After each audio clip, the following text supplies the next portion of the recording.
We are back at it again here with another video with Invest for Tomorrow. To the first time viewers and investors, welcome to the channel. To all subscribers, welcome back. Here we are with the SPY, the S&P 500 index, continuing to fight to stay above the 417.50 area, drop down towards it and bounce back up. And in today's volatility, our SPY bot at 3:30 p.m. sent out a bear indicator. And from that moment forward, outflows crossed the midpoint to the downside. Pure weakness there on 42 vision, and put options went up 100% plus within minutes, guys. If you guys want to receive this clarity and edge of the charts, you can now gain access to it as well. The link is down below in the description to the 42 vision indicators, getting connected over to our bots and becoming part of a growing community of investors, all looking to learn and grow together by receiving this clarity and edge over the charts and using these resources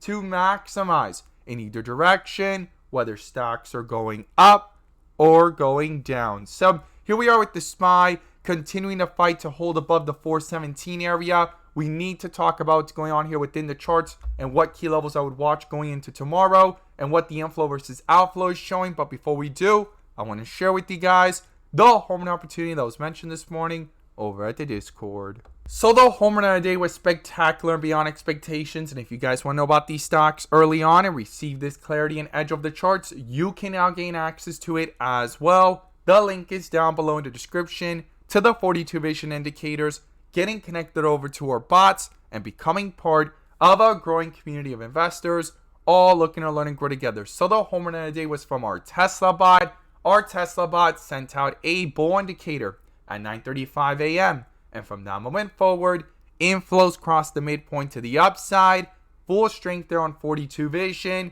and call options went up 200% plus within an hour, guys. And as you see, they're popping up within the screen, within the options chain. Some options even went higher than that. If you guys want to receive this clarity and edge of the charts, you can now gain access to it as well. The link is down below in the description to the 42 vision indicators, getting connected over to our bots.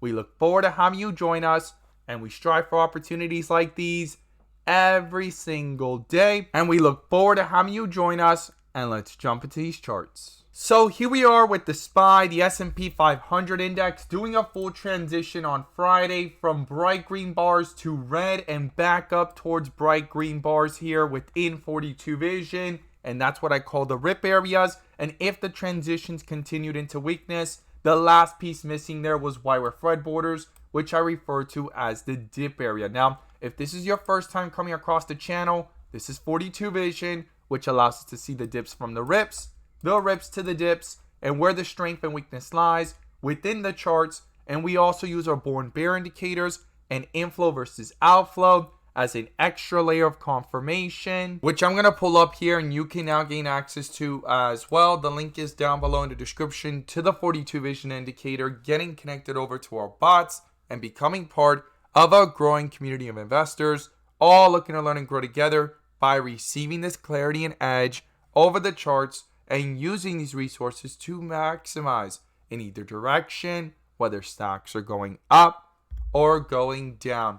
And in today's video, I'm going to pull up the inflow versus outflow indicator, which adds that extra layer of confirmation and gives us that edge within the volatility. So here we are with the SPY under a bull indicator here in the second half of the day towards 419.09 area to be exact. And the inflows were above, and now the outflows are back below and dominating, guys. Something to not ignore here. But the bear indicator from Friday at around 419.93, 94 area has now been canceled by the bull indicator that popped up in today's volatility, and those outflows got canceled, right?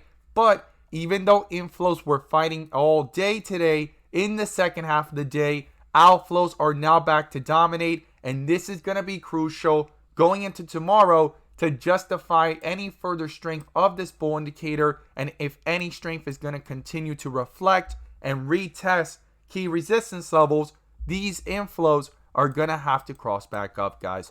This is going to be crucial and critical. I'm going to be watching this going into tomorrow, as the outflows right now are at negative 0.72, and this is definitely something to not ignore. Now, I'm going to share with you guys the key levels I would watch going into tomorrow. But when we zoom out here and look at this from the 1 hour, we could see here that the outflows have not crossed, but they're really close, guys. Now, no bear indicator has popped up in this slight pullback after rejecting from the 420 area down to 417.50 area. This bull indicator from way back here on May 17th and that inflow crossover at around the 411.80 area has not been canceled. So that's something to not ignore here. And there's been a huge battle here, as I stated earlier, as it retested the 417.50 area.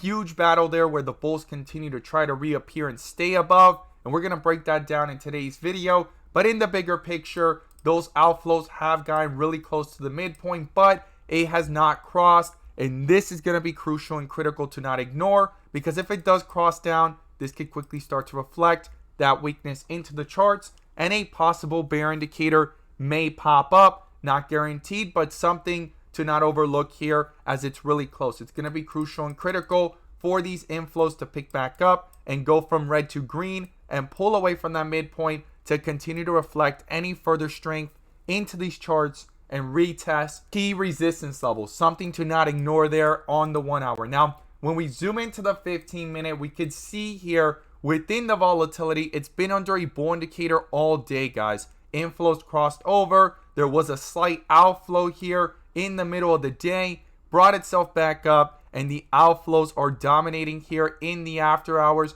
as it continues to fight to stay above 418 and pull back up towards the 419, 420 area. And a bull indicator has been dominating over this chart within this volatility today at around the 418.58 area to be exact. And you could see there was multiple times it broke off that level or broke slightly below it and brought itself right back up. Lots of volatility in this tight consolidation here between 418 and 420 area, and huge support down here close to the 417.50 area. Something that happened on Friday 3 times, and something that turned out to be a huge resistance the day before on Thursday of last week, and then today acting like a huge support as well. So lots of volatility, but outflows are dominating here on the 30-minute, on the 15-minute, and really close there on the 1 hour. And that's going to be crucial and critical to not ignore. And we have a huge divergence here with multiple bull indicators, no bear indicator dominating, but the outflows are below on the 15-minute and 30-minute. So let's talk about the key levels I would watch. The first thing is, if these outflows continue lower on the 30-minute, on the 15-minute, and start to reflect that weakness quickly into the charts, well, the first support is going to be that 417.50 area that has acted as a huge support on Friday and today. And then below that comes the 415 area and then the 413 area. Those are the key levels I'll watch to the downside, especially if these outflows cross over to the downside on the 1 hour, starting to reflect that weakness pretty quickly, right? So now to the upside, the first resistance level is 420, guys. And we have multiple bull indicators on the 15-minute and on the 30-minute here. And we do not want to ignore that. We want these inflows to pick back up from red to green, cross that midpoint, and not just that, but within the volatility here on the 15-minute as well. And if 420 can get broken through, the next resistance is 423. And then above that comes the 425 area. And if those levels get reached, we'll have to reassess and see what's going on within that volatility and those new levels. But we definitely need to see these inflows pick up. This is going to be crucial as we have multiple bull indicators on the 15-minute, on the 30-minute, and on the 1 hour. And the only one that's still above the midpoint is the 1 hour. This is going to be crucial. We want to see this pull back up and pull the 30-minute and 15-minute with it, and see the 30-minute and 15-minute try to come back up and cross these midpoints with strength to justify these bull indicators and retest those resistance levels to start reflecting that strength into the charts, guys. So those are the key levels I'll be watching to the upside and to the downside. These inflow versus outflows will be crucial, and the bull and bear indicators. As always, guys, thank you guys so much for watching, and let's make some money.